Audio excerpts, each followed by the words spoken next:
Hello everyone, my name is Betal. Tonight, I'm going to tell you the story of Russet, a story that isn't just terrifying. It feels like a nightmare that never really ended. Russet was a 29-year-old travel vlogger from Chicago, USA. He loved exploring abandoned places, haunted ruins, and locations with dark legends attached to them. His audience followed him because he went places most people would never dare to enter. Old hospitals, empty forests, cursed roads, and forgotten buildings where even locals refused to go after dark. For years, Russet had wanted to visit India. He had read about India's ancient forts, abandoned villages, ruined palaces, and terrifying ghost legends. More than anything, he was obsessed with the idea that somewhere in India, there were places where the darkness still felt alive, and that was exactly what he wanted to find. After landing in India, Russet spent several days traveling through Delhi, Jaipur, and Jodhpur.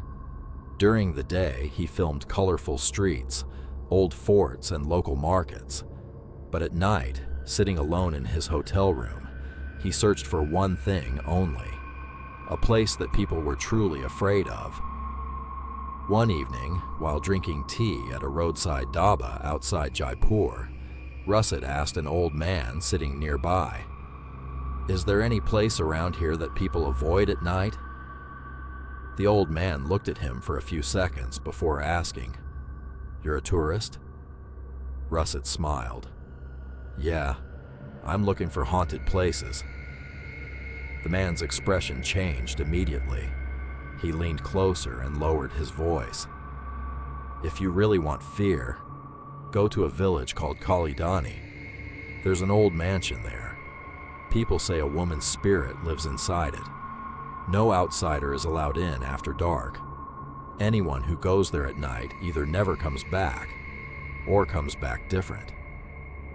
Russet's eyes lit up. This was exactly the kind of story he had been looking for.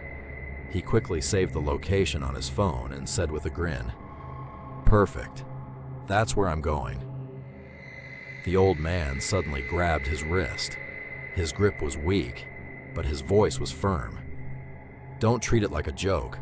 After sunset, stay away from that mansion."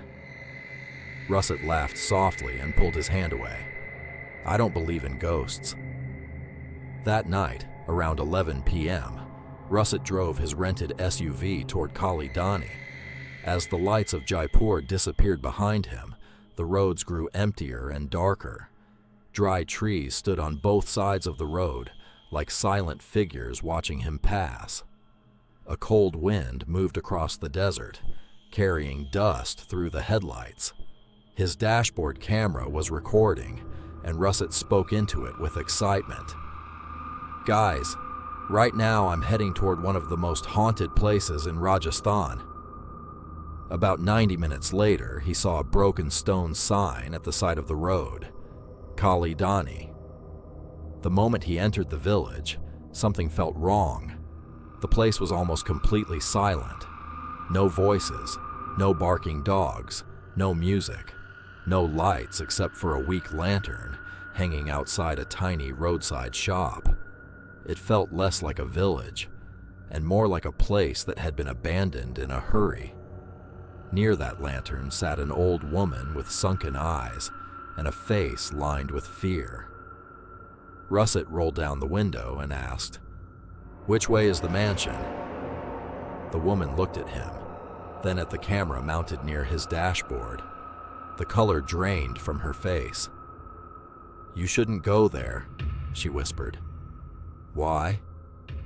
She clutched the black thread around her neck and said in a trembling voice, "Because she gets trapped in photographs, and then she follows the picture home."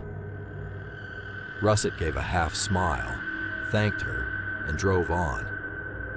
At the far edge of the village, beyond a dry well and a stretch of cracked ground, he finally saw it. The mansion. It stood in the darkness like a dead thing that refused to fall apart.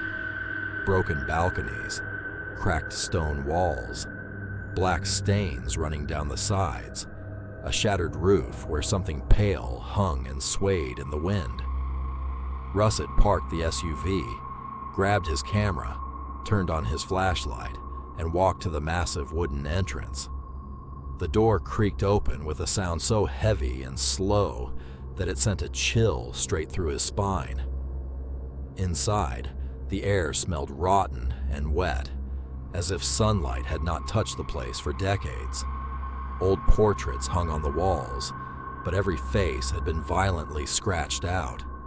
Dust covered the floor in thick layers, but in the middle of that dust, there were footprints, bare footprints, a woman's footprints, fresh enough to stand out clearly. They led deeper into the mansion. Russet felt his heartbeat quicken, but he kept talking to the camera, trying to sound calm. "Guys, I think someone's actually been here recently." He followed the footprints into a massive hall. A broken chandelier hung from the ceiling, and in the center of the room sat an old wooden chair. The chair had no dust on it, as if someone had been sitting there moments ago. Russet slowly turned his flashlight toward the upper floor.